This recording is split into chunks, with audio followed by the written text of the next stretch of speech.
ন্যায্য মূল্যের সাথে অধিক ফলনের আশায় কৃষকরা আবাদ করেছিল ভুট্টা। বীরগঞ্জ উপজেলার উত্তর সুজালপুর এলাকা, এখানে দেখতে পাচ্ছেন যে কৃষকরা রয়েছে। ভুট্টা তারা আবাদ করেছিল, সেই আবাদে বেশ ক্ষয়ক্ষতির শিকার হয়েছে। এখানে কৃষকরা রয়েছে, তাদের কাছ থেকে জানার চেষ্টা করব আপনারা কি কি ক্ষয়ক্ষতির শিকার হয়েছেন একটু যদি বলেন। ওনাকে বলছিলাম যে মাল কি সাদা হবে নাকি, উনি বলছে না হবে না, মাল ভালো হবে, লাল কালার আসবে।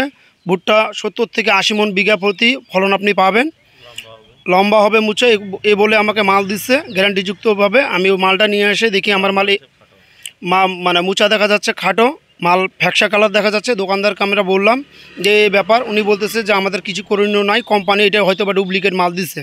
দোকানদার স্বীকার করছে হয়তো বা এটা ডুপ্লিকেট মাল, ওনারা হয়তো বা আন্ডার রেটে মালটা কিনছে কম রেটে।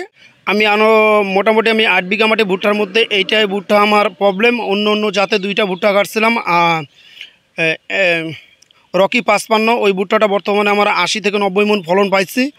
আমার এই ভুট্টাটা আমার মানে প্রবলেম বোঝা যাচ্ছে যে অবশ্যই এই ভুট্টাটা আমার হয়তোবা ডুপ্লিকেট মাল দিছে, বা এটা কোম্পানি চিটিং করে পুরাতন মাল দিয়ে কৃষককে হয়রানিভুক্ত করতেছে। আমরা চাচ্ছি যে ওরা ক্ষতিপূরণ দেব, ঠিক আছে। আর এই বীজ তো এইভাবে দিলে কৃষক তো মারা যাবে, কারণ যে খরচাটাই উঠবে না।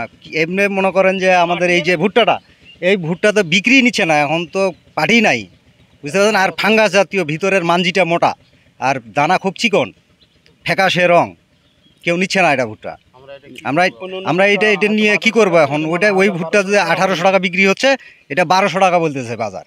তার ভিতরে এটার ফলন 70 থেকে 80 মণ, আর এটার ফলন হচ্ছে 40 থেকে 50, তাও সব না 30 মণ আসবে। হ্যাঁ, এই এরকমই আর কি। ন্যায্য মূল্যে আমরা চাই, কারণ জমিও এগুলা মানুষের জমি নেওয়া, কন্ট্রাক্ট জমি নেওয়া। আমাদের এইগুলো জমি দিতে হয় আপনাদের এই একরে 25,000 টাকা 6 মাসে, কারণ একটা আবাদ 6 মাস লাগে আমাদের উঠতে, ভুট্টা আবাদটা লাগতে 6 মাস।